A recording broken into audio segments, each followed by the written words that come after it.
오늘은 마태복음 5장 7절 말씀 가지고 하나님 말씀 함께 나누겠습니다. 우리 한 목소리로 한 번 더 같이 읽겠습니다. 자비한 사람은 복이 있다. 하나님이 그들을 자비롭게 대하실 것이다. 아멘. 7살과 5살 두 딸을 키우면서 홈케어로 일하던 싱글맘 에리카라는 여인이 있었습니다. 어느 날 에리카는 폐암 4기 판정을 받습니다. 암이 전이가 돼서 치료가 불가능하다는 진단을 받았지만 에리카는 어린 두 아이를 위해서 힘겨운 항암 치료를 해나갑니다. 그러나 결국 죽음이 임박했다는 것을 직감하게 된 에리카는 자신이 죽고 난 후에 아이들의 미래를 걱정하게 됩니다. 그리고 고펀드미에 자기의 사연을 올립니다. 제목은 자신의 장례를 준비하는 엄마였습니다. 자기가 죽고 난 후에 두 딸의 미래를 걱정하는 에리카의 사연이 알려지면서 많은 사람들의 도움의 손길이 이어지게 됩니다. 그렇게 모아진 성금의 액수는 100만 불이 넘었습니다. 2024년 10월 11일 에리카는 사망했고 모아진 성금은 두 아이의 미래를 위한 신탁 적금으로 적립이 되었습니다.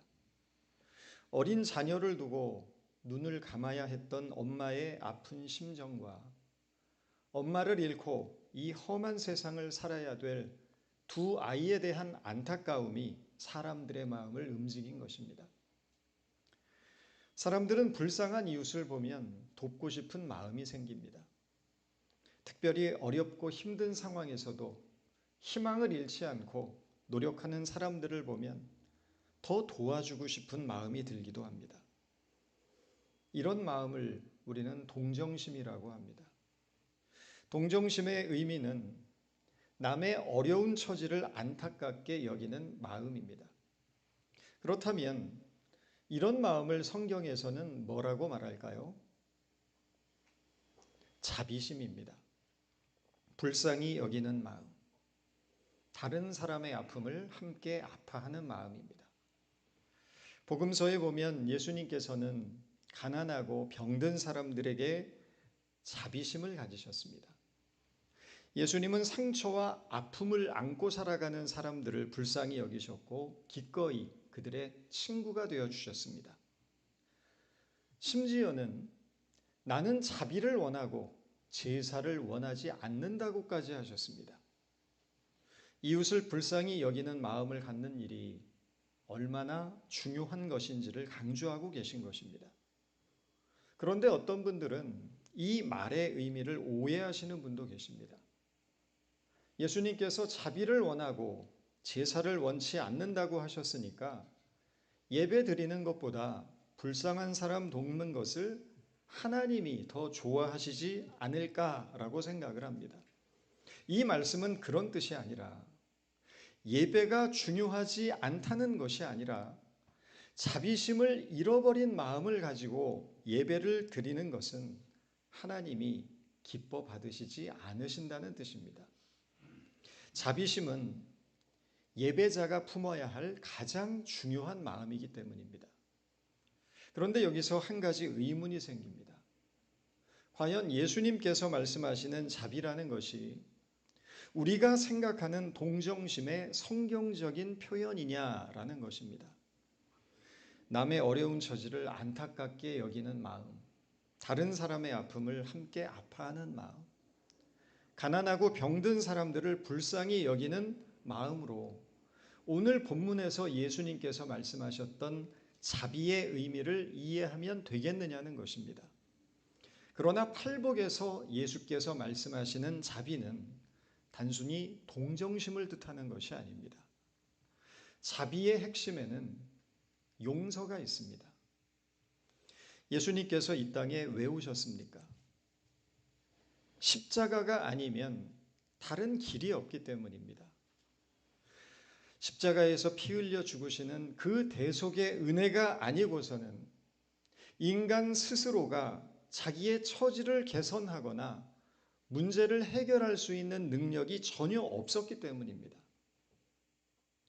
그런데 중요한 것은 범죄한 우리에게 책임을 묻지 않으시고 아무런 조건 없이 은혜를 베푸셔서 절망 속에 있던 우리의 손을 잡아 일으켜 사망에서 생명으로 옮겨주셨다는 것입니다. 이것이 자비입니다.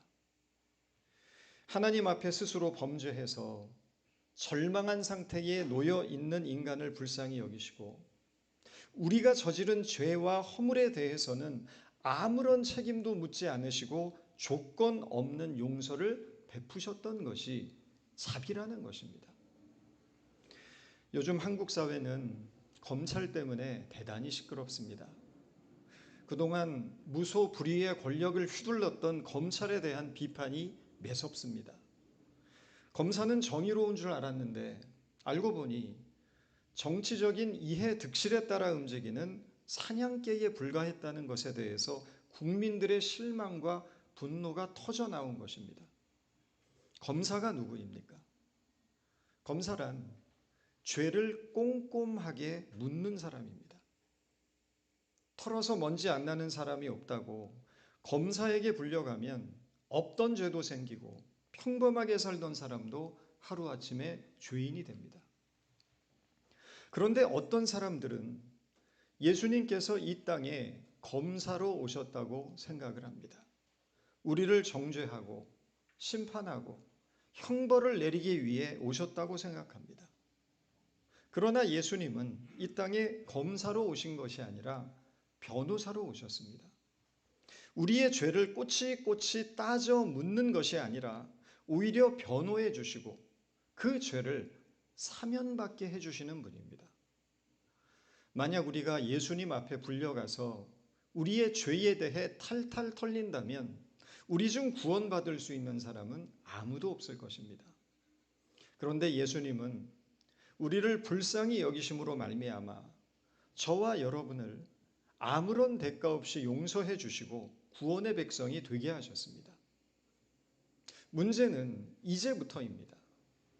하나님의 자비하심으로 용서받고 구원받은 우리가 정작 남에게는 자비를 베풀고 있지 않다는 것입니다. 예수님은 아무런 이유와 책임도 묻지 않으시고 우리의 죄를 변호해 주시고 사면해 주셨는데 우리는 스스로 검사의 역할을 자청하며 살고 있다는 것입니다. 남을 심판하는 자리에 앉아 있는 것입니다. 우리는 우리의 모든 죄를 탕감받고 사면받았으면서 정작 우리에게 죄 지은 자를 용서하지 못하고 있는 것입니다. 마태복음 18장을 보면 빚을 탕감받은 종의 비유가 나옵니다. 임금에게 10,000달란트를 탕감받아서 기쁜 마음으로 길을 걷던 어떤 종이 길을 가다 자기에게 100데나리온 빚진 동료를 만나자 붙잡아 협박하고 빚을 갚을 때까지 감옥에 가두었습니다. 이 종이 왕에게 탕감받았던 그 10,000달란트는 어마어마한 돈이었습니다.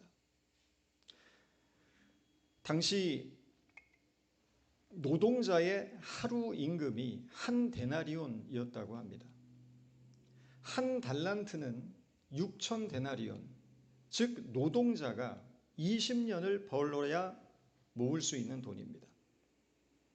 그런데 이 사람은 10,000달란트, 노동자가 20만 년을 일해야 벌 수 있는 돈, 하루 일당을 요즘 돈으로 100불을 친다면 무려 6조에 해당하는 어마어마한 돈입니다. 자신에게 돈을 꿔갔던 이 사람이 빌렸던 100데나리온은 그야말로 3달 정도 일하면 모을 수 있는 자신이 탕감받았던 돈에 비하면 얼마 되지 않는 돈이었습니다.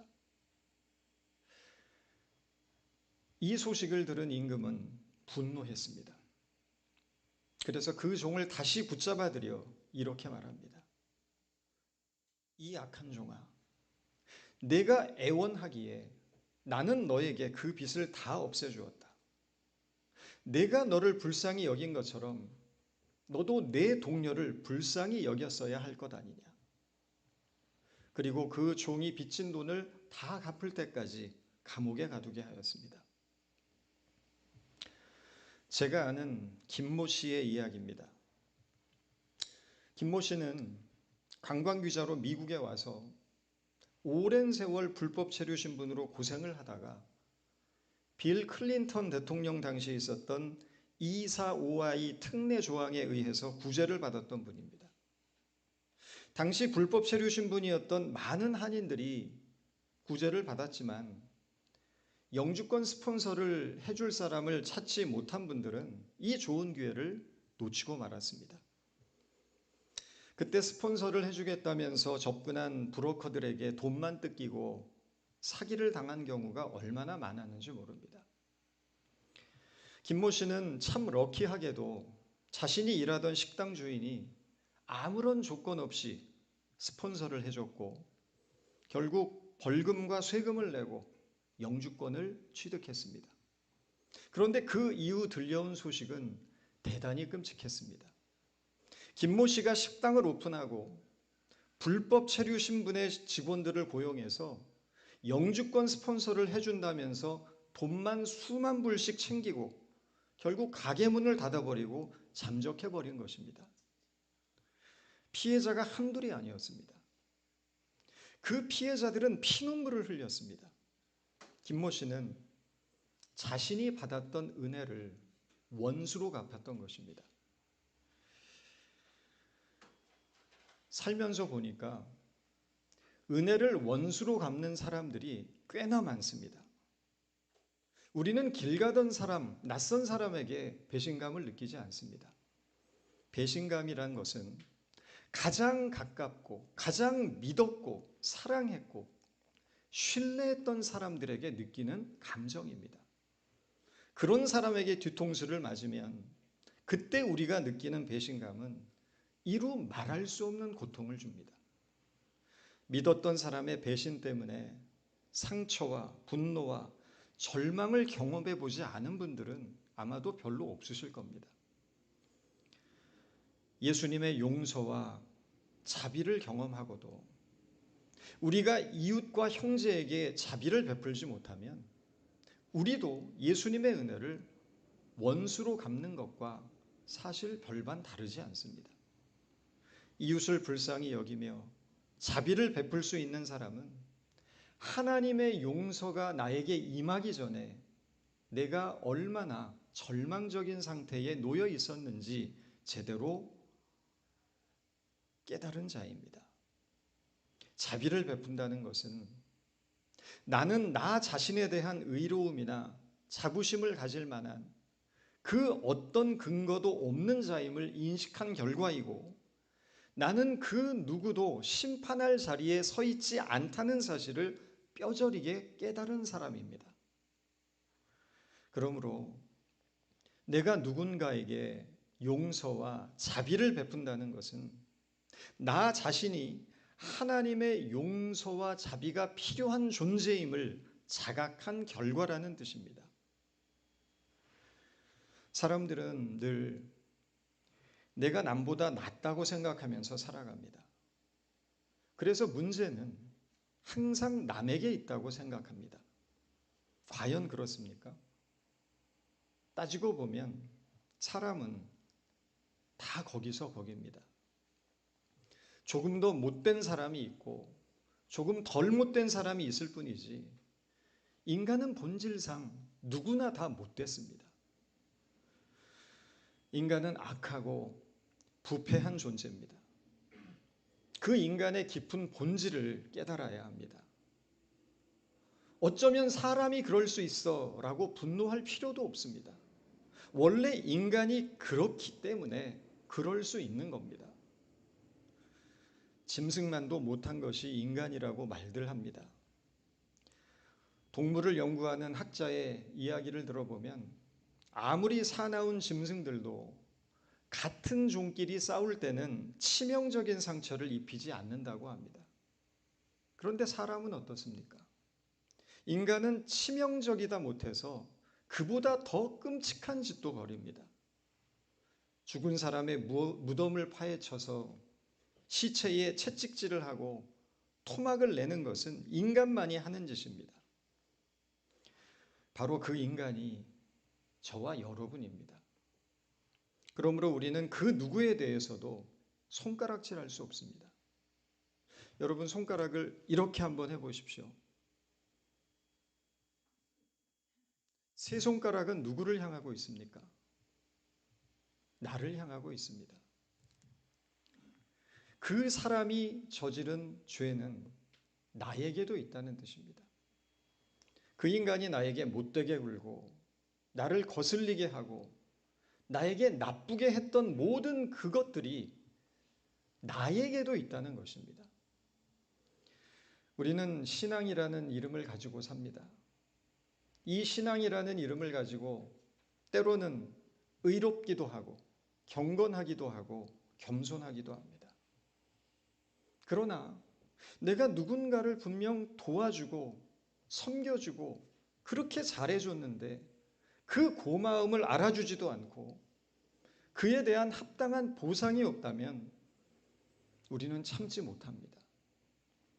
신앙이라는 이름으로 기도도 해주고 애쓰고 노력했는데 반응이 없으면 화가 납니다. 그것이 우리의 한계입니다. 그래서 우리는 그 누구를 정죄하거나 심판하거나 손가락질하거나 악한 말을 할 수가 없습니다. 오히려 이렇게 뻔뻔하고 가증스러운 우리에게 찾아오셨던 하나님의 그 은혜와 사랑 앞에 무릎 꿇고 감격해야 합니다. 나 같은 죄인을 용서해 주시고 자녀 삼아 주셨던 그 사랑 앞에 고개를 떨궈야 합니다. 이 놀라운 자비를 입은 우리가 어떻게 형제와 이웃에게 자비를 베풀지 않을 수 있겠습니까? 우리는 서로를 불쌍히 여기고 서로에게 자비로워야 합니다. 주님께서 우리의 허물을 감싸주시고 용서해 주셨던 것처럼 우리도 그렇게 해야만 합니다. 우리가 서로의 허물과 부족함을 감싸주고 용서할 때 교회는 비로소 하나님의 사랑을 증거하는 공동체가 될 수 있습니다. 자비가 없는 곳에는 상처와 분열만이 남습니다. 그러나 자비가 있는 곳에는 치유와 회복이 일어납니다. 사랑은 허다한 허물을 덮는다고 하셨습니다. 내가 받은 은혜를 기억하고 있다면 상대의 연약함을 감싸주고 품어주시기 바랍니다. 여러분, 서로를 불쌍히 여기고 서로에게 자비로우십시다. 우리 심령의 가난함과 애통함과 온유함과 의에 줄이고 목마른 것, 예수님께서 팔복을 통해서 우리에게 강조하시는 이 모든 것은 결국 서로를 불쌍히 여기고 서로에게 자비를 베푸는 것으로 드러나야 합니다. 그렇지 않다면 우리의 믿음은 허상이며 신앙이라는 것은 자기를 치장하는 도구에 불과하게 됩니다. 삶의 모든 자리에서 자비를 구하시고 우리 신앙의 결실이 자비로 발산되어서 참 하나님의 자녀다움으로 살아가는 우리 모두가 될 수 있기 바랍니다. 기도하겠습니다. 자비로우신 주님, 말씀을 통해 우리가 어떤 은혜를 입은 자들인지를 깨닫게 하시니 감사드립니다. 십자가의 피 흘리심으로 나 같은 죄인을 용서하시고 자녀 삼아 주신 놀라운 사랑 앞에 겸손히 고개를 숙입니다. 우리가 받은 그 자비를 기억하게 하시고 그래서 형제와 이웃을 불쌍히 여기며 서로에게 자비를 베푸는 삶을 살게 하여 주옵소서.